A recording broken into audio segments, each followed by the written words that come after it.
everyone, welcome back to my channel. Today I wanted to do a simple soft-spoken video reading on the beach. I hope you will enjoy the view and the sounds of the water and also enjoy the first chapter from one of my favorite books, South of the Border, West of the Sun by Haruki Murakami. Thank you so much for watching. Let's get started. Chapter 1. My birthday is the 4th of January, 1951. The first week of the first month of the first year of the second half of the 20th century.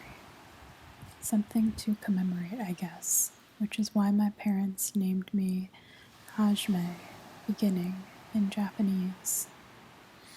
Other than that, a 100% average birth.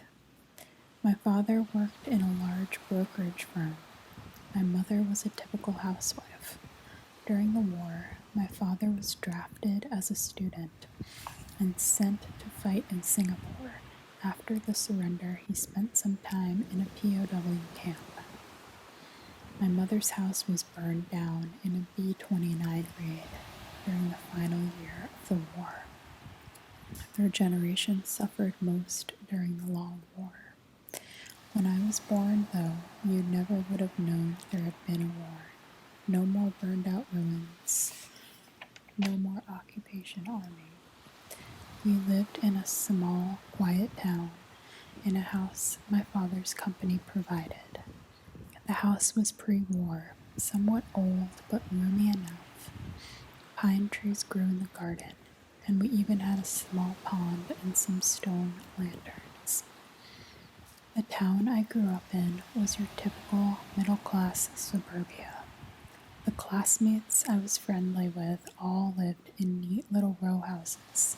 Some might have been a bit larger than mine, but you could count on them all having similar entranceways, pine trees in the garden. The works.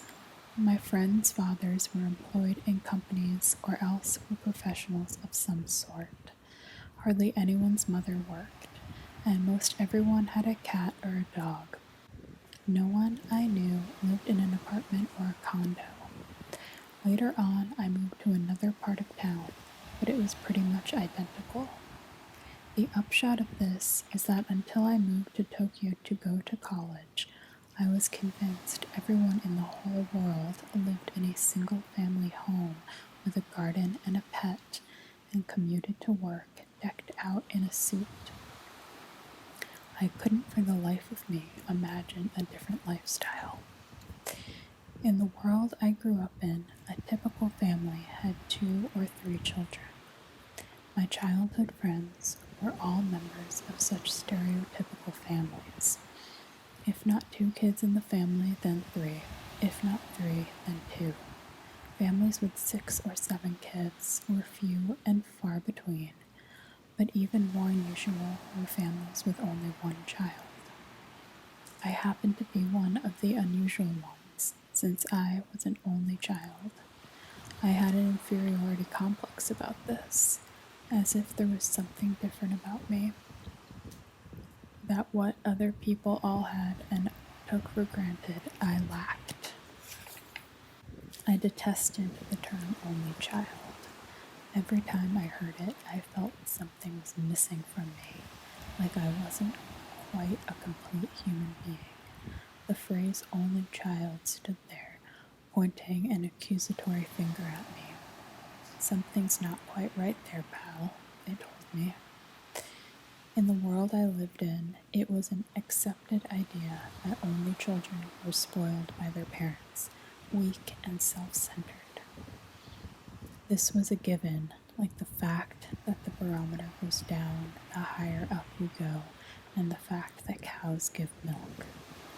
That's why I hated it whenever someone asked me how many brothers and sisters I had. Just let them hear I didn't have any, and instinctively they thought, An only child, eh? Spoiled, weak, and self-centered, I betcha. That kind of knee-jerk reaction depressed me, hurt. But what really depressed and hurt me was something else. The fact that everything they thought about me was true. I really was spoiled, weak, and self-centered. In the 6 years I went to elementary school, I met just one other only child, so I remember her. Yes, it was a girl. I got to know her well, and we talked about all sorts of things. We understood each other. You could even say I loved her. Her last name was Shimamoto. Soon after she was born, she came down with polio, which made her drag her left leg. On top of that, she transferred to our school at the end of 5th grade. Compared to me then, she had a terrible load of psychological baggage to struggle with. This baggage, though, only made her a tougher, more self-possessed only child than I ever could have been. She never whined or complained, never gave any indication of the annoyance she must have felt at times. No matter what happened, she'd managed a smile. The worse things got, in fact, the broader her smile became. I loved her smile. It soothed me, encouraged me. It will be all right, her smile told me. Just hang in there and everything will turn out okay. Years later, whenever I thought of her, it was her smile that came to mind first. Shimamoto always got good grades and was kind to everyone. People respected her. We were both only children, but in this sense, she and I were different.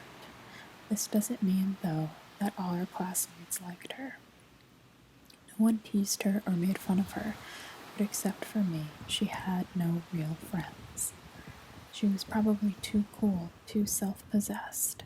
Some of our classmates have thought her cold, but I detected something else warm and fragile just below the surface. Something very much like a child playing hide and seek, hidden deep within her, yet hoping to be found. Because her father transferred a lot, she attended quite a few schools. I can't recall what her father did. Once she explained to me in detail what he did, but as with most kids, it went in one ear and out the other.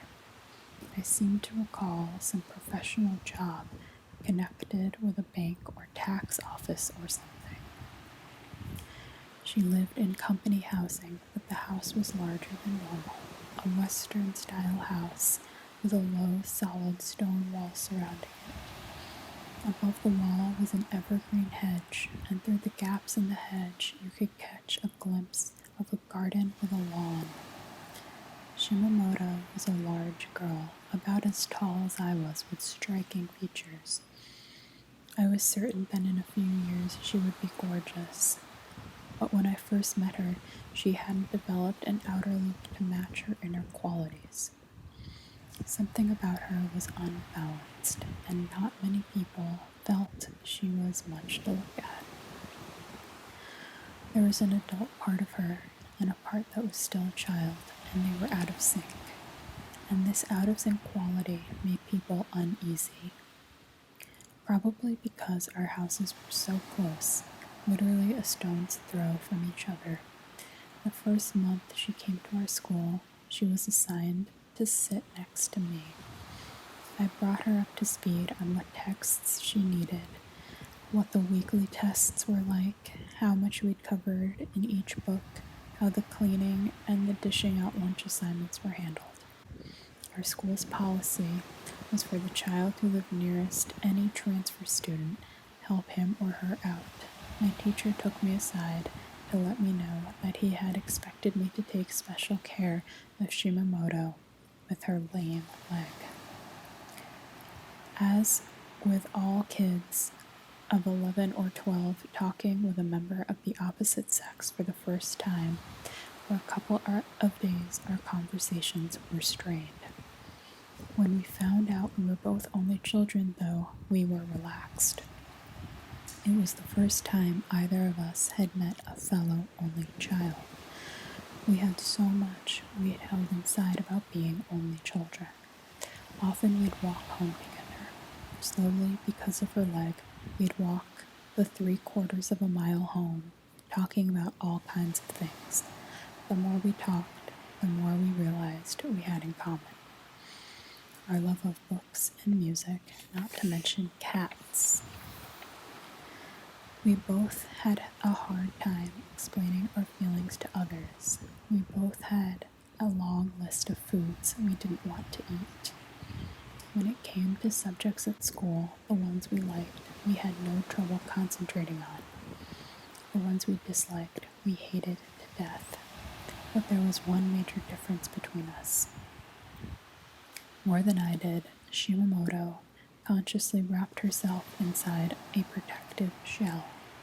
Unlike me, she made an effort to study the subjects she hated, and she got good grades.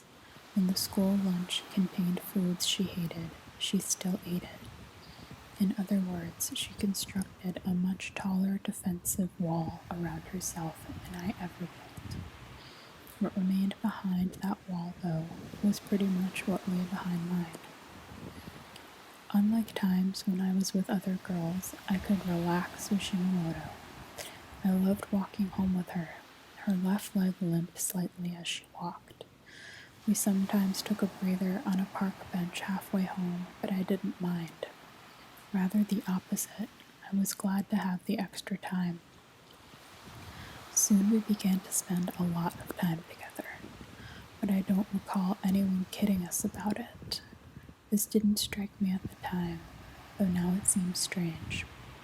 After all, kids that age naturally tease and make fun of any couple who seemed close. It might have been because of the kind of person Shimamoto was.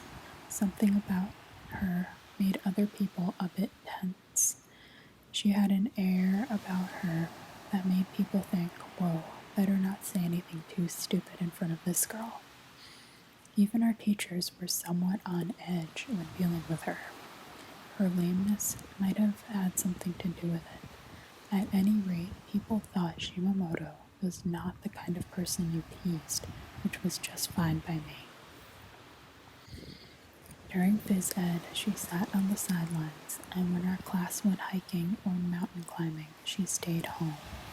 Same with summer swim camp. Our annual sports day, she did seem a little out of sorts. But other than this, her school life was typical. Hardly ever did she mention her leg. If memory serves, not even once. Whenever we walked home from school together, she never once apologized for holding me back or let this thought graze her expression. I knew, though, that it was precisely because her leg bothered her that she refrained from mentioning it. She didn't like to go to other kids' homes much, since she'd have to remove her shoes, Japanese style, at the entrance.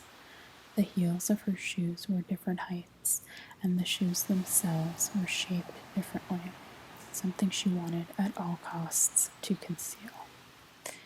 Must have been custom-made shoes.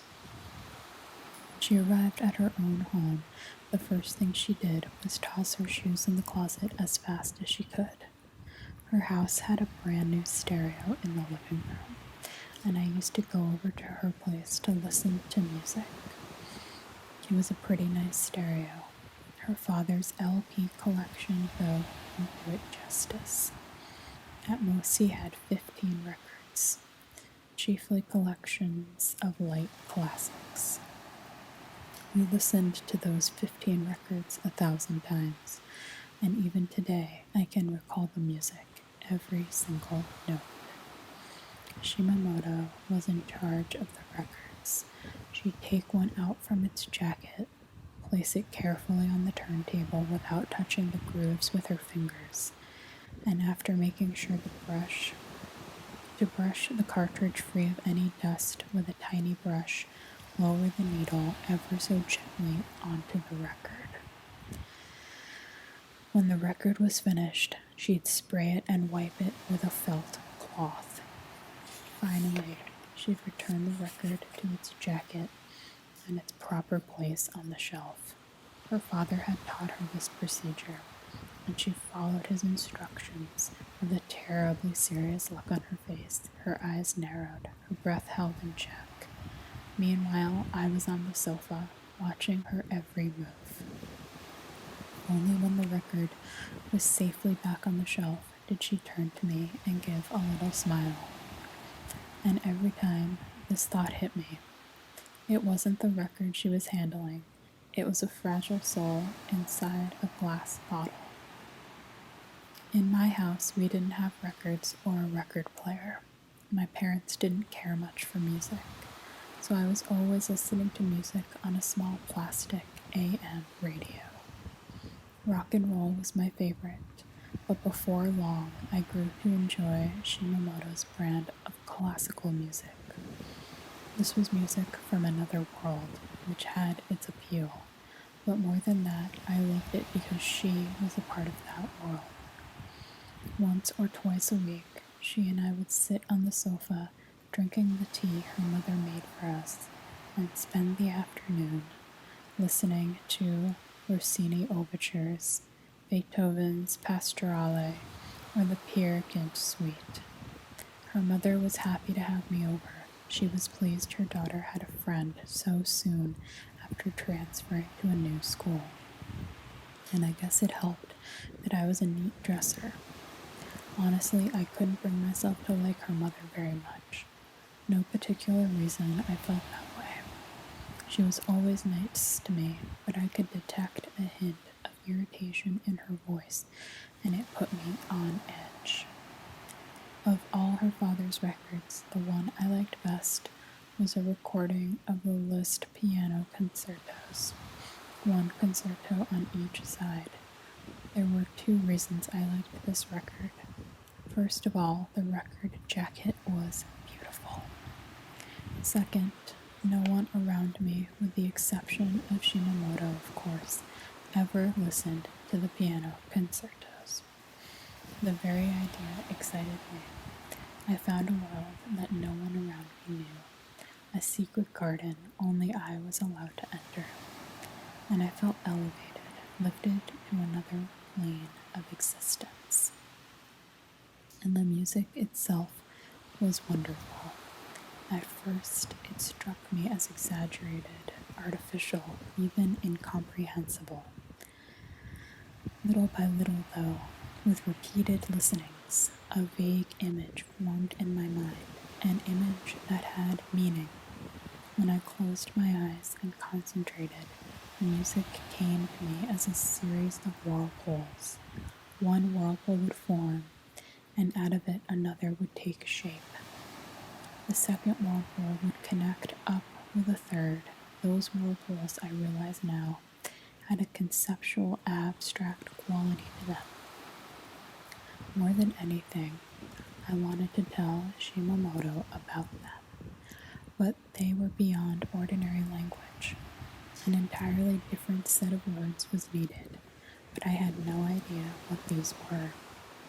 What's more, I didn't know if what I was feeling was worth putting into words. Unfortunately, I no longer remember the name of that pianist. All I recall are the colorful, vivid record jacket and the weight of the record itself. The record was hefty and thick in a mysterious way. The collection in her house included one record each by Nat King Cole and Bing Crosby. We listened to those two a lot. The Crosby disc featured Christmas songs, which we enjoyed regardless of the season. It's funny how we could enjoy something like that over and over. One December day near Christmas, Shimamoto and I were sitting in her living room, on the sofa, as usual, listening to records. Her mother was out of the house on some errand, and we were alone. It was a cloudy, dark winter afternoon. The sun's rays, streaked with fine dust, barely shone through a heavy layer of clouds. Everything looked dim and motionless. It was nearing dusk, and the room was dark as night. A kerosene space heater bathed the room in a faint red glow. Nat King Cole was singing Pretend. Of course, we had no idea then what the English lyrics meant. To us, they were more like a chant, but I loved the song and had heard it so many times I could imitate the opening lines. Pretend you're happy when you're blue. It isn't very hard to do. The song and the lovely smile that always graced Shimamoto's face were one and the same to me. The lyrics seemed to express a certain way of looking at life, though at times I found it hard to see life that way.